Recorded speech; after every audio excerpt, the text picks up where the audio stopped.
Allez, on y va pour le premier chapitre. Donc, on va ouvrir un autre dossier. Vous avez les fichiers sources en description, hein, ne l'oubliez pas. On va ouvrir du coup les variables. Je vais ouvrir le script et je vais faire ici un clic droit, ouvrir dans le terminal intégré pour qu'il ouvre du coup mon fichier dans le terminal.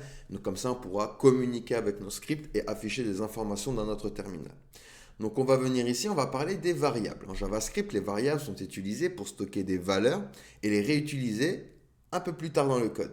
Imaginez que ce sont des petites boxes où on va mettre des valeurs à l'intérieur. JavaScript offre trois mots-clés pour déclarer des variables. On a les var, qui était une ancienne manière de faire, hop, avant l'arrivée de S6. Donc ici, je fais var, je lui donne le nom que je veux. Ici, je l'appelle variable 1, mais on lui donne le nom que l'on veut. Et on fait un égal. Égal, attention, ce n'est pas un signe d'égalité avec JavaScript, c'est un signe d'assignation. On assigne une valeur.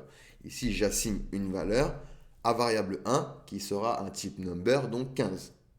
On a les let, donc ici je fais let, je vais l'appeler variable 2 est égal à 20. Et on a les const. Hop et hop. Donc les var étaient le seul moyen de déclarer des variables. Donc avant S6, la portée des variables var est fonctionnelle ou globale. Donc ça signifie que la variable existe à l'intérieur de la fonction la plus proche qui l'encadre ou à l'échelle globale si elle est déclarée en dehors de toute fonction. Ce qui est le cas ici. Elle n'est pas à l'intérieur d'une fonction. Une variable var peut être redéclarée comme les let, c'est-à-dire que ici je peux dire que finalement variable 1 n'est plus égale à 15, mais il sera égal à 60. Comme pour les let, ici je vais pouvoir lui dire variable 2 est égal à 90. Donc là, ça va fonctionner. Donc on va utiliser le console log pour afficher les valeurs de nos variables. On fait console log suivi du nom de la variable à l'intérieur. Et lorsque je vais exécuter mon script avec node app.js, et je vais avoir ici 60 et 90. Par contre, les constants, si je viens ici, hop, me loguer ma variable 3, ici j'aurai 50.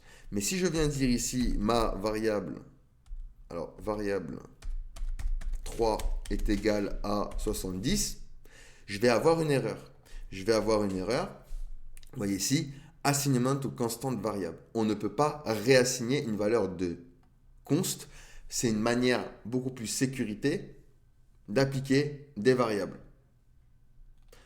Donc ça, c'est la première différence qu'il y a entre les let, les const et les var. On utilise beaucoup plus les const et les let plutôt que les var, parce que les var, c'est devenu obsolète. Il est préférable d'utiliser du coup les let pour déclarer des variables qui doivent être réassignées. Ça se fait souvent, on va le faire dans pas mal de projets, de mettre une variable et qu'on la déclare vide, parce qu'on peut déclarer une variable vide. Je peux déclarer une variable comme ceci. D'accord? Comme je peux déclarer une variable comme ceci. Là, j'ai une variable vide. Je ne lui ai pas assigné de valeur. Donc l'utilisation de let et const permet une meilleure gestion des portées et contribue à éviter des erreurs qui sont liées aux redéclarations et aux réaffectations accidentelles. Donc voilà pour les variables. On en a trois, donc var, let, const. Les var, vous en verrez de moins en moins.